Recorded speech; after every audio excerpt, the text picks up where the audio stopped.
새벽 우리에게 주신 하나님의 말씀은 로마서 10장입니다. 신약성경 252면입니다. 형제들아, 내 마음에 원하는 바와 하나님께 구하는 바는 이스라엘을 위함이니 곧 그들로 구원을 받게 함이라. 내가 증언하노니 그들이 하나님께 열심히 있으나 올바른 지식을 따른 것이 아니니라. 하나님의 의를 모르고 자기 의를 세우려고 힘써 하나님의 의에 복종하지 아니하였느니라. 그리스도는 모든 믿는 자에게 의를 이루기 위하여 율법의 마침이 되시니라. 모세가 기록하되 율법으로 말미암는 의를 행하는 사람은 그 의로 살리라 하였거니와 믿음으로 말미암는 의는 이같이 말하되 내 마음에 누가 하늘에 올라가겠느냐 하지 말라 하니 올라가겠느냐 함은 그리스도를 모셔 내리려는 것이요 혹은 누가 무저갱에 내려가겠느냐 하지 말라 하니 내려가겠느냐 함은 그리스도를 죽은 자 가운데서 모셔 올리려는 것이라. 그러면 무엇을 말하느냐? 말씀이 내게 가까워 내 입에 있으며 내 마음에 있다 하였으니 곧 우리가 전파하는 믿음의 말씀이라. 내가 만일 내 입으로 예수를 주로 시인하며 또 하나님께서 그를 죽은 자 가운데서 살리신 것을 내 마음에 믿으면 구원을 받으리라. 사람이 마음으로 믿어 의에 이르고 입으로 시인하여 구원에 이르느니라. 성경에 이르되 누구든지 그를 믿는 자는 부끄러움을 당하지 아니하리라 하니 유대인이나 헬라인이나 차별이 없습니다. 한 분이신 주께서 모든 사람의 주가 되사 그를 부르는 모든 사람에게 부요하시도다. 누구든지 주의 이름을 부르는 자는 구원을 받으리라. 그런즉 그들이 믿지 아니하는 일을 어찌 부르리요? 듣지도 못한 일을 어찌 믿으리요? 전파하는 자가 없이 어찌 들으리요? 보내심을 받지 아니하였으면 어찌 전파하리요? 기록된 바 아름답도다. 좋은 소식을 전하는 자들의 발이여 함과 같으니라. 그러나 그들이 다 복음을 순종하지 아니하였도다. 이사야가 이르되 주여, 우리가 전한 것을 누가 믿었나이까? 그러므로 믿음은 들음에서 나며 들음은 그리스도의 말씀으로 말미암았느니라. 그러나 내가 말하노니 그들이 듣지 아니하였느냐? 그렇지 아니하니 그 소리가 온 땅에 퍼졌고 그 말씀이 땅 끝까지 이르렀도다 하였느니라. 그러나 내가 말하노니 이스라엘이 알지 못하였느냐? 먼저 모세가 이르되 내가 백성 아닌 자로서 너희를 시기하게 하며 미련한 백성으로서 너희를 노엽게 하리라 하였고 이사야는 매우 담대하여 내가 나를 찾지 아니한 자들에게 찾은 바 되고 내게 묻지 아니한 자들에게 나타났노라. 말하였고 이스라엘에 대하여 이르되 순종하지 아니하고 거슬러 말하는 백성에게 내가 종일 내 손을 벌렸노라 하였느니라. 오늘도 말씀을 듣는 모든 성도의 하나님의 은혜가 함께하기를 바랍니다. 이 새벽 시간에 오랜만에 뵙습니다. 오늘 로마서 10장 말씀인데요. 로마서는 그 디아트리베라는 수사학이 좀 있습니다. 우리 눈에는 잘 보이지 않지만 질문하고 답하는 이야기로 처음부터 끝까지 이루어져 있습니다. 오늘 말씀에도 사도 바울은 한 가상의 사람을 세워놓고 여러분은 어떻게 생각합니까? 하는 질문을 던지고 거기에 답을 하곤 하죠. 사도 바울은 우리가 잘 알고 있는 것처럼 이방인이 아니라 유대인입니다. 이방인에게 복음을 전하는 사도이긴 하나 원래 그의 정체성은 유대인입니다. 그러다 보니 유대인에 대해서 안타까움이 있어요. 아마 여기 앉아 계신 분들도 복음에 있어서 가족이 복음이 흔들리거나 혹은 예수를 믿지 않으면 안타까움이 있죠. 그게 가족이기 때문에 그렇습니다. 사도 바울도 유대인을 향해서 굉장히 안타까운 마음이 많았습니다. 더군다나 사도 바울은 랍비 아닙니까? 랍비 교육을 받았던 사람, 가말리엘 밑에서 문화생으로 교육을 받았던 사람, 또 이스라엘 백성들에게 성경 공부, 즉 말씀 공부를 가르치던 사람입니다. 그러니 이스라엘 백성이 복음을 듣지 않으니 얼마나 속상했겠습니까? 그 속상함이 제일 많이 묻어져 나오는 이야기가 오늘 로마서 10장에 좀 등장을 합니다. 제일 먼저 이야기하기를 1절에 형제들아 내 마음에 원하는 바와 하나님께 구하는 바는 이스라엘을 위함이니 곧 그들로 구원을 받게 함이라. 내가 원하는 것이 있다.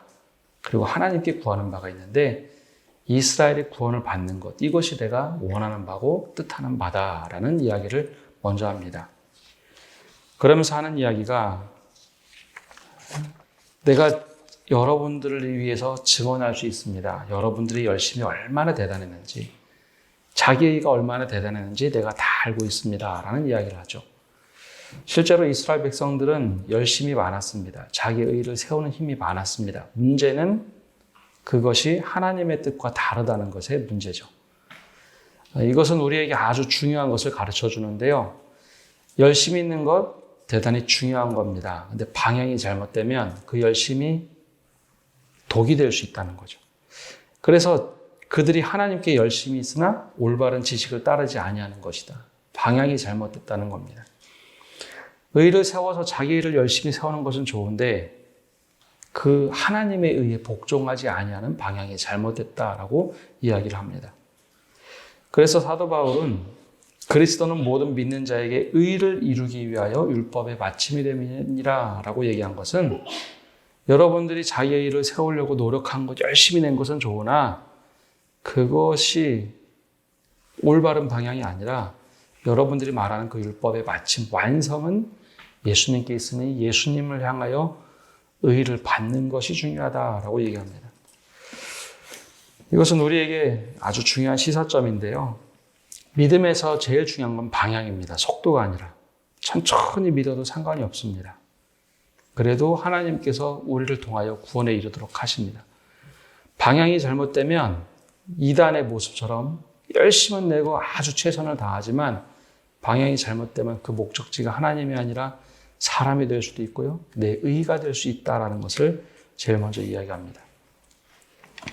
그 다음에 5절에서 8절까지 모세가 기록하되 율법으로 말미암는 의를 행하는 사람은 그 의로 살리라 하였거니와, 즉 사람들이 이제 물어봅니다. 모세가 얘기하지 않았습니까? 의를 행하는 사람은 그 의로 살리라. 모세가 그렇게 얘기하지 않았습니까? 그거 맞는 것 아닙니까? 라고 하는데 바울은 이야기합니다. 6절에 믿음으로 말미암는 의는, 즉 믿음으로 이렇게 산다는 것은 이런 것이다 라고 이야기합니다. 근데 우리 성경에는 이 주어라는 게 빠졌는데요. 이같이 말하되 라는 것은 하나님이 이야기하는 겁니다. 내 마음에 누가 하늘에 올라가겠느냐 하지 말라라고 하는 것은 이런 이야기입니다. 하나님께서 야, 누가 믿음으로 인해서 하늘까지 올라오는 거 필요 없다라고 얘기합니다. 왜냐하면 그리스도를 모셔내리라는 것이다. 즉 예수님이 직접 내려와서 의를 가르쳐 주는 거니 굳이 하늘까지 올라와서 막 의를 찾지 말아라. 또 무적행으로 내려가서 그렇게까지 할 필요가 없다. 왜냐하면 그리스도를 죽은 자 가운데서 이미 몰려오신 분이기 때문에 그렇게 할 필요가 없다. 그러면 무엇을 해야 될까요? 내가 열심히 믿어서 내 의를 세우는 것이 아니라 예수님이 직접 오셨으니, 그래서 8절에 이야기합니다. 그러면 무엇을 말하느냐? 말씀이 내게 가까워 내 입에 있으며 내 마음에 있다 하였으니 곧 우리가 전파하는 믿음의 말씀이라. 이게 무슨 얘기냐면 이미 말씀으로 예수님께서 우리에게 오셔서 믿도록 다 하셨다는 겁니다. 내가 의를 세우려고 막 내가 열심을 내고 노력을 하고 해서 내가 의로 세우는 것이 아니라 말씀이 이미 우리 앞에, 로고스라는 건데요. 말씀이 이미 우리 앞에 놓여 있고 이미 마음에 들어와 있으니 더 이상 우리가 노력으로 하는 거 필요 없다라는 겁니다. 그래서 이제는 우리가 이 믿음의 의, 믿음의 말씀을 내가 바울이 전하는 것이다 라고 얘기합니다. 성경 말씀 중에 오해를 하는 것 중에 제일 많이 오해하는 것이 9절과 10절인데요. 전도할 때 이 얘기 제일 많이 하죠. 제가 한번 읽어보면 이렇게 기록되어 있습니다. 내가 만일 내 입으로 예수를 주로 시인하여 또 하나님께서 그를 죽은 자 가운데서 살리신 것을 내 마음에 믿으면 구원을 받으리라.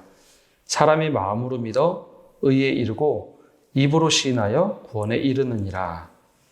아멘. 전도할 때 이 말씀 제일 많이 인용하죠. 사람이 마음으로 믿어 의에 이르고 입으로 시인하여 구원에 이르느니라. 근데 이 배경이 사실 달라서 이 말씀에 좀 오해가 있습니다. 이 말씀을 기록한 로마 시대는 이 로마서를 기록할 때만 하더라도 예수님을 구주로 고백한다라고 시인하는 것은 세례 받을 때 하는 이야기입니다. 세례 받을 때 내가 이제 예수님을 구주로 믿겠습니다라고 고백하는 것이었죠. 근데 그럼 세례를 언제 받느냐? 많이 이야기를 들어보셨을 텐데요. 순교자라는 말과 사도라는 말 어원이 같습니다. 무슨 말인가 하면 내가 예수를 주로 믿겠다라고 고백하는 것은 내가 이제 순교해도 된다라는 고백이었습니다. 그 당시 의미는. 왜냐하면 예수님을 주로 고백한다라고 세례 받을 때 그 고백하는 것이 요즘처럼 세례 받거나 전도해서 예수님 믿으세요. 믿으면 구원받습니다. 그렇게 입으로 얘기하는 것이 아니라 내가 많은 사람들 앞에서 세례 받을 때 이제는 내가 주님을 위해서 죽어도 되겠습니다. 너무 많이 잡혀서 죽다 보니까 세례 받을 때 이 고백을 하게 했습니다. 그래서 이 이야기를 한다는 것은 내가 이제는 주님을 위해서 죽어도 되겠습니다. 순교하겠습니다. 그래서 10절에 그렇게 이야기하는 겁니다. 사람이 마음으로 믿어 이제 의에 다 이르렀으니 입으로 이제 시인하는 겁니다. 내가 주님을 고백하겠습니다. 그럼 그때 구원에 이른다. 요즘처럼 그냥 쉽게 입으로 이야기하면 구원받아요. 그런 이야기가 아니었습니다. 내가 생명을 다해서 예수님을 믿겠습니다 하는 고백으로서 바로 이 이야기가 나오는 겁니다. 그리고 나서 이제 11절부터 13절까지 그런 이야기를 합니다. 성경에 이르되 누구든지 그를 믿는 자는 부끄러움을 당하지 아니하리니 유대인이나 헬라인이나 차별이 없다. 즉 누구든지 이제는 예수님을 믿기만 하면 다 의에 이르는 길을 열어놓았으니 여러분들 주의 이름을 부르는 자 구원을 얻으니 이제 주님을 믿기만 하면 됩니다. 더 이상 우리 열심으로 노력을 하지 않아도 됩니다. 라는 이야기를 하고 있죠. 여기서 큰 대비는 율법으로 믿고 살 거냐 아니면 믿음으로 의에 이르는 거냐 바로 이 두 가지를 대조하면서 얘기합니다. 그래서 14절, 15절 말씀은 원래 이방인들에게 하는 이야기가 아닙니다. 15절 말씀 제일 많이 인용하죠. 보내심을 받지 아니하였으면 어찌 전파리요 기록된 바 아름답도다 좋은 소식을 전하는 자들의 발이요 함과 같으니라. 즉 복음을 전하는 자들이 있어야지 들을 거 아닙니까? 우리는 이 이야기를 사실 매번 밖에 나가 복음 전도하는 것을 의미하는데 원래 이 본 취지는 유대인들에게 그럼 누가 가서 전할 것인가 라는 이야기를 하는 겁니다. 유대인들이 잘 알지 못하고 믿지 못하니 유대인들에게 누가 가서 전해야 될 거 아닙니까? 라는 이야기입니다. 근데 우리는 지금 이 말씀을 이제 전도할 때 쓰는데요. 크게 다르진 않습니다. 그러나 중요한 것은 원래 본문에서는 좋은 소식을 전해야지 사람들이 들을 수 있으니 특별히 유대인들이 잘 듣지 못하고 있으니 내가 가서 이렇게 전하는 것 아닙니까? 그런데 또 여기서 또 말을 뒤집습니다. 계속 디아드레베라는 것을 왔다 갔다 하는데요. 16절 말씀 보면 그러나로 시작하죠. 여기에는 가상의 질문이 하나 있습니다. 그럼 유대인들 과연 구원받을 수 있을까? 하는 질문이 사실 거기에 껴 있어요. 율법이 아니라 믿음으로 의에 이른다고 했으니 과연 유대인들은 믿을 수 있을까? 하는 질문을 가지고 답을 하는 겁니다. 16절에 이렇게 답을 하죠. 그들이 다 복음을 순종하지 아니하였도다. 이사야가 이르되 주여 우리가 전하는 것을 누가 믿었나이까 하였으니 이 사도 바울이 유대인이기 때문에 또 랍비이기 때문에 탁월하게 이스라엘의 역사와 성경을 알고 있습니다. 그래서 이런 질문을 하는 겁니다. 과연 유대인들을 믿을 수 있을까? 성경에 보면 다 이미 기록되어 있다. 이사야가 전하기도 하고 모세도 이야기를 했습니다. 그리고 20절의 말씀 이사야도 또 전했습니다. 계속해서 이야기합니다. 내가 백성들에게 이렇게 많은 이야기를 했는데 왜 믿지 아니하는가? 이사야도 내가 나를 찾지 아니하는 자들에게 찾은 바 되고 내게 묻지 아니하는 자들에게 나타나셔서 다 말하셨다라고 하나님께서 이미 다 말했다라는 겁니다. 아까 15절에는 누가 과연 가서 전할 수 있을까? 전하기만 하면 다 믿을 텐데 라고 이야기를 했잖아요. 근데 이미 이스라엘 백성들은 다 들었다는 얘기예요. 하나님께서 선지자를 통해서 보내고 모세를 통해서 다 말씀을 전했는데 이스라엘 백성이 한 것은 21절로 이야기를 하죠. 이스라엘에 대하여 이르되 순종하지 아니하고 거슬러 말하는 백성에게 내가 종일 내 손을 벌려노라 하였느니라. 이스라엘 백성에게 끊임없이 얘기해 줬다는 겁니다. 너희도 그렇게 하지 않아도 돼. 마지막에는 오히려 이렇게 얘기하지 않습니까? 두 팔을 벌려 하나님이 활짝 팔을 벌려서 너희가 돌아오기만 하면 내가 맞이해 주겠다. 그런데 왜 말씀을 한 번도 듣지 못한 사람처럼 그렇게 끝까지 가버렸느냐. 과연 이스라엘 너희가 돌아올 수 있을까 하는 이야기로 오늘 말씀이 맺고 있습니다. 사도 바울이 오늘 이 로마서 10장을 통해서 제일 안타깝게 생각하는 것은 처음에 믿음의 길이 잘못되어 있으니 율법으로 잘못되어 있어서 의에 이른다고 생각하니 도대체 믿음으로 의에 이르는 길을 돌아오지 못하는 이스라엘을 향해서 안타까움이 묻어있는 이야기입니다. 오늘 말씀이 우리에게 들려주는 중요한 의미는 믿음에 있어서는 방향이 제일 중요하다는 겁니다. 열심이 되게 중요한 것처럼 보여요. 열심을 내면 박수 쳐주고 노력을 하면 박수를 쳐줍니다. 근데 더 중요한 것은 방향입니다. 방향이 잘못되어 있으면 내 열심이 하나님과 대적할 수 있다는 것이고 내 노력이 하나님과 반대되는 역할을 할 수 있다는 것이 오늘 말씀에서 들려주는 이야기입니다. 그리고 말씀을 듣지 못해서 우리가 믿지 못했다는 것, 그것이 유대인들에게는 해당되지 않습니다. 이미 수없이 많이 보낸 선지자들, 예언자들, 그리고 하나님께서 직접 두 팔 벌려서 안아주겠다고 했음에도 불구하고 이스라엘 백성이 돌아오지 못하니 그것에 대해서 변명하지 말아라 라고 하는 이야기입니다. 그럼에도 불구하고 우리들에게 맡겨진 사명은 말씀을 들을 수 있는 사람이 있다면 그들에게 복음을 전하는 아름다운 말이 되어야 된다라는 이야기를 하고 있습니다.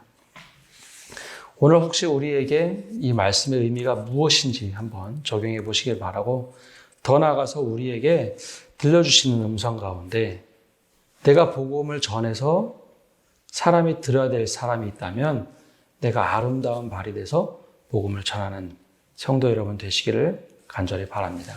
함께 기도하겠습니다. 하나님, 오늘 우리가 이 새벽에 교회 나와 말씀을 듣고 기도를 합니다. 주님, 이 말씀을 통하여 우리에게 깨달은 바 기억하게 하여 주옵소서. 먼저 믿음의 방향을 바르게 잡게 하여 주옵소서. 믿음의 방향이 잘못되어서 우리 스스로 의롭다 생각한다거나 우리가 열심히 행동을 해서 구원을 받는다는 잘못된 믿음의 길을 밟지 않도록 은혜 내려 주옵소서. 오직 우리가 믿음으로 말미암아 의에 이른다는 것을 기억하게 하여 주옵소서. 또한 주님, 우리가 이미 수없이 많은 말씀을 들었음에도 불구하고 잘못된 길을 간다면 다시 돌이킬 수 있는 은혜를 허락하여 주옵소서. 아직도 복음에 노출되지 않은 사람들, 아직도 복음을 듣지 못한 사람들이 있습니다. 아니, 때로는 잘못된 생각으로 인해서 복음에 대하여 문을 닫고 있는 사람들도 있습니다. 만약 우리에게 그 사명을 맡겨주신다면 우리가 복음을 전하고 아름다운 자의 발걸음이 될 수 있도록 우리를 축복하여 주시고 힘을 내어서 복음을 전하는 자가 될 수 있도록 은혜 내려 주옵소서. 하나님, 코로나19로 인하여서 많은 사람들이 신음하고 있습니다. 주님께서 그 신음소리 들어주시고 이 어려움으로부터 신속하게 극복될 수 있도록 하나님 우리를 도와주시옵소서. 참 이 기간 동안 우리의 믿음이 바닥을 친 사람들도 있습니다. 주님 다시 한번 일으켜 세워주시고 붙잡아 주시고 온 세계 신음하고 있는 이 피조물들의 외침을 주님께서 들어주시고 하나님 이스라엘 백성의 신음을 들으시고 애굽에서부터 바벨론에서부터 그들을 건지셨던 것처럼 모든 사람들을 건져주시되 하나님의 은혜로 이끌어 주시고 또 이 세계가 온전하게 회복될 수 있도록 주님 치유하여 주옵소서. 우리 믿음의 식구들 가운데도 어려움 당한 이들이 있습니다. 주님께서 회복시켜 주옵소서. 주님께 모든 것 맡겨드리며 예수님의 이름으로 기도합니다. 아멘. 계속해서 기도하겠습니다.